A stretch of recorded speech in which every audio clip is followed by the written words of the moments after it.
have spent my entire life either at the schoolhouse, on the way to the schoolhouse, or talking about what happens in the schoolhouse.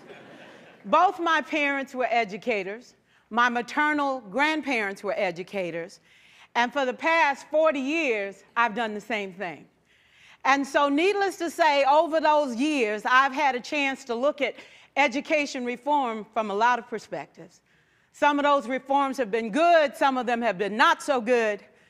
And we know why kids drop out. We know why kids don't learn. It's either poverty, low attendance, negative peer influences.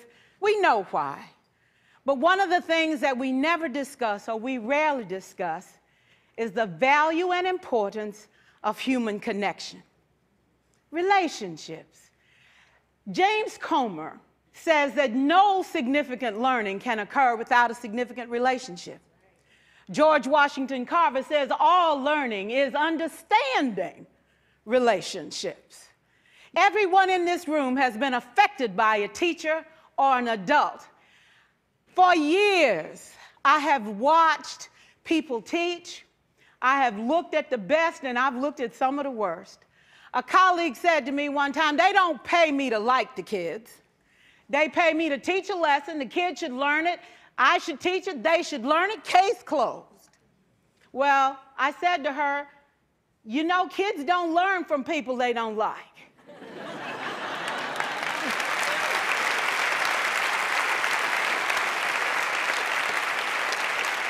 She said, that's just a bunch of hooey. And I said to her, well, your year is going to be long and arduous, dear. Needless to say, it was. Some people think that you can either have it in you to build a relationship or you don't. I think Stephen Covey had the right idea. He said you ought to just throw in a few simple things, like seeking first to understand as opposed to being understood. Simple things like apologizing. You ever thought about that? Tell a kid you're sorry, they're in shock. I taught a lesson once on ratios. I'm not real good with math, but I was working on it. And I got back and looked at that teacher edition. I taught the whole lesson wrong. So I came back to class the next day and I said, look, guys, I need to apologize. I taught the whole lesson wrong. I'm so sorry. They said, that's okay, Miss Pierson. You were so excited. We just let you go.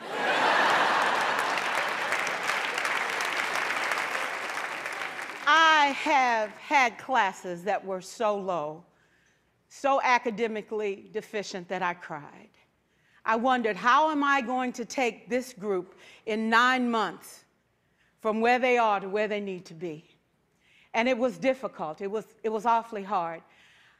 How do I raise the self-esteem of a child and his academic achievement at the same time?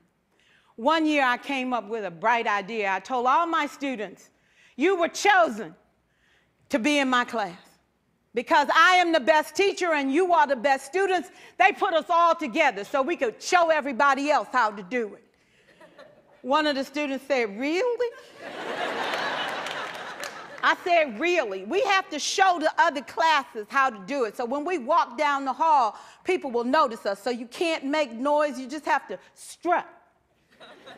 And I gave him a saying to say, I am somebody. I was somebody when I came. I'll be a better somebody when I leave. I am powerful and I am strong. I deserve the education that I get here. I have things to do, people to impress, and places to go. And they said, yeah. You say it long enough, it starts to be a part of you. And so,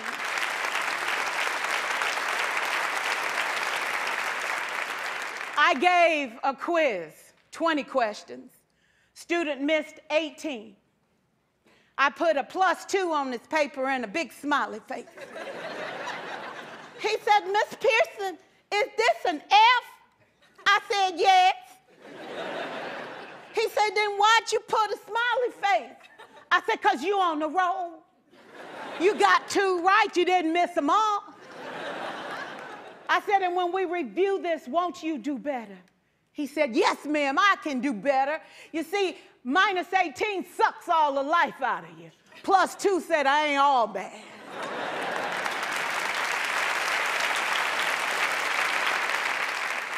4 years, I watched my mother take the time at recess to review, go on home visits in the afternoon, buy combs and brushes and peanut butter and crackers to put in her desk drawer for kids that needed to eat, and a washcloth and some soap for the kids who didn't smell so good. See, it's hard to teach kids who stink. And kids can be cruel.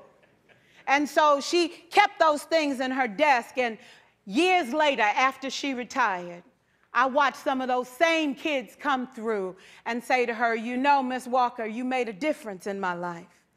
You made it work for me. You made me feel like I was somebody when I knew at the bottom I wasn't. And I want you to just see what I've become. And when my mama died 2 years ago at 92, there were so many former students at her funeral. It brought tears to my eyes, not because she was gone, but because she left a legacy of relationships that could never disappear. Can we stand to have more relationships? Absolutely. Will you like all your children? Of course not. And you know your toughest kids are never absent. Never. You won't like them all, and the tough ones show up for a reason. It's the connection, it's the relationships. And while you won't like them all, the key is they can never, ever know it. So teachers become great actors and great actresses, and we come to work when we don't feel like it, and we listen to policy that doesn't make sense, and we teach anyway. We teach anyway because that's what we do. Teaching and learning should bring joy. How powerful would our world be if we had kids who were not afraid to take risks, who were not afraid to think, and who had a champion? Every child deserves a champion, an adult who will never give up on them, who understands the power of connection and insists that they become the best that they can possibly be. Is this job tough? You betcha. Oh God, you betcha. But it is not impossible. We can do this. We're educators. We're born to make a difference. Thank you so much.